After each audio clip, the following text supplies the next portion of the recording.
Hi, welcome to Cubs and Culture for February 18th, 2018, 1818. Just a quick couple of updates. Eric Hosmer, formerly of the Royals, signed with the Padres. It's a terrible fucking deal.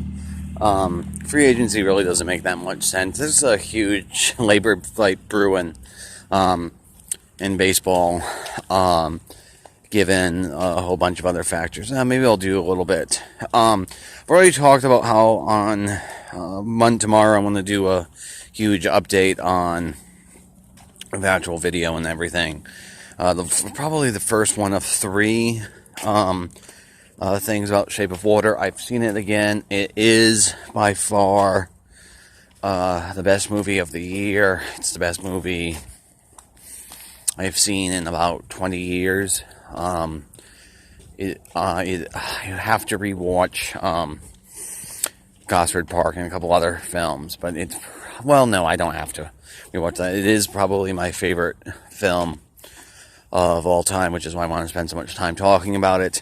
So that's tomorrow's the first section. On Friday, I'm going to do all the sort of bit by bit of the players. That's sort of my goal for Friday, is to have for the Cubs one. The BAFTAs came in. It looks like, once again, my favorite film is going to be The Bridesmaid, not The Bride. Because only 8 BAFTAs. Del Toro won direction and production design. Well, the film won production design and music.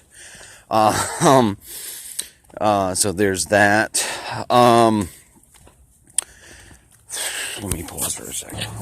Okay, and then the last little thing I want to cover today is, it's again connected to the school shooting in Florida, or in Colorado, or in Pennsylvania, whatever, it's America. I hate how this argument's always framed about liberty, that gun control advocates are in favor of curtailing individual liberty.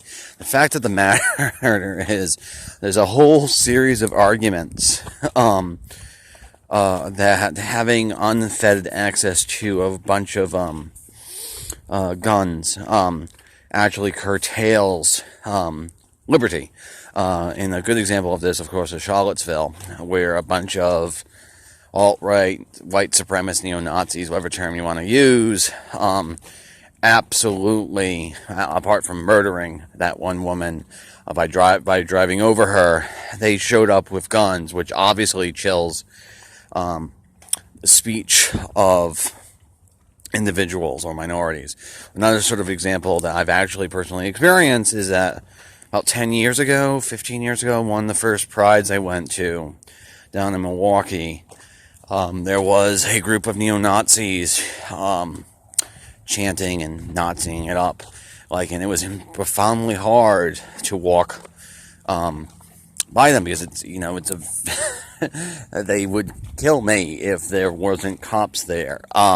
So if they happened to be carrying guns, I don't know if I could have walked past them, but in any case, that I have to worry about that puts a undue burden on me in terms of trying to deal with just basic sort of like freedom of association or freedom of movement. So the argument isn't really properly framed a lot of the times, where it's if you believe in unfettered access to guns, you believe in liberty, and if you believe in gun control, you don't believe in liberty. The fact of the matter is, there's profoundly, deeply disturbing aspects of gun culture which can undermine First Amendment rights, which obviously First Amendment comes first, so obviously the founders considered it more important than whatever the fuck they meant by the Second Amendment, which, again, read the fucking Second Amendment. It's basically 4 sentence fragments strung together. It really doesn't make sense, on a grammatical level. It's incredibly hard to parse what they're actually trying to say in that amendment. In any case, that's going to be it for Cubs and Culture today. I'm tired. I'm very, very, still very, very emotionally sort of drained from watching Shape of Water. It's such a powerful movie. Please go see it. It hasn't done that well at the box office. It's only at $51 million. but it absolutely deserves as wide of an audience as you can. I'll get into some of the details of it tomorrow. As for part one, I'm planning on doing three parts. One on sort of the background, political aspects, then one on Del Toro's filmography in general, and then one on The Shape of Water. Though The Shape of Water one, I gotta wait to buy the DVD. Also, yes, I'm also fighting with Fox over copyright, but fair use, motherfuckers, fair use. I'll have to do a legal bullshit disclaimer tomorrow. Anyway, see ya. Cubs and Culture out. Have a good night.